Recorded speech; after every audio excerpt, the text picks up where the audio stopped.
ദേശീയപാത വികസനത്തിനായി കേരളത്തിന് എത്ര ലക്ഷം കോടി രൂപ വേണമെങ്കിലും തരാമെന്ന് തയ്യാറാണെന്ന് കേന്ദ്ര ഗതാഗത വകുപ്പ് മന്ത്രി നിതിൻ ഗഡ്കരി പറയുന്നു.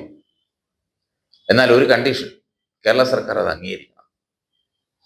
ദേശീയപാത വികസനത്തിന് സ്ഥലമേറ്റെടുപ്പിനായി സംസ്ഥാന സർക്കാർ 5000 കോടി രൂപ നൽകിയതായി കൂടുതൽ തുക നൽകാൻ നിർവാഹമില്ലെന്ന് മുഖ്യമന്ത്രി അറിയിച്ചു. ഇതിനുള്ള പ്രതിവിധി നിർമ്മാണ സാമഗ്രികളുടെ GST വേണ്ടെന്ന് വയ്ക്കുകയാണ്. 1 കിലോമീറ്റർ ദേശീയപാത പൂർത്തിയാക്കാൻ കേരളത്തിൽ 95 കോടി രൂപയാണ് ചെലവ്.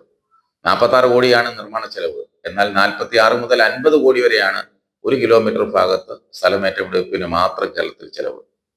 നിർമ്മാണ സാമഗ്രികളായ സ്റ്റീല്, സിമന്റ് എന്നിവയുടെ 18% GSTയിൽ സംസ്ഥാനത്തിന്റെ 9%വും മണലിന്റെയും മറ്റും റോയൽറ്റിയും സംസ്ഥാനം ഒഴിവാക്കണമെന്നുമാണ് ഗഡ്കരി മുന്നോട്ട് വയ്ക്കുന്ന നിർദ്ദേശം. മൂലധന വിപണിയിൽ നിന്നാണ് ഗതാഗത വകുപ്പ് പണം സ്വരൂപിക്കുന്നതെന്നും അതിനാൽ 1 ലക്ഷം കോടിയോ 2 ലക്ഷം കോടിയോ പ്രശ്നമല്ലെന്നും നിതിൻ ഗഡ്കരി പറഞ്ഞു. രാജ്യസഭയിലായിരുന്നു ഗഡ്കരി ഇങ്ങനെ പറഞ്ഞത്. 2 വർഷം മുമ്പ് കേരളത്തിന്റെ മുഖ്യമന്ത്രിയുമായും സംസ്ഥാന സർക്കാർ പ്രതിനിധികളുമായും കൂടിക്കാഴ്ച നടത്തിയപ്പോൾ മുഖ്യമന്ത്രി സ്ഥലമേറ്റെടുപ്പിന് 50% തുക വഹിക്കാമെന്ന് വാഗ്ദാനം തന്നിരുന്നു. സംസ്ഥാന സർക്കാർ ആത്മാർത്ഥമായി 5000 കോടി രൂപയും നിക്ഷേപിച്ചു.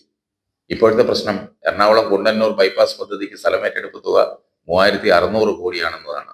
ഇതോടെ മുഖ്യമന്ത്രി ഖേദപ്രകടനത്തോടെ അത്രയും പണം നൽകാനാവാത്ത സാഹചര്യമാണെന്ന് അറിയിച്ചു.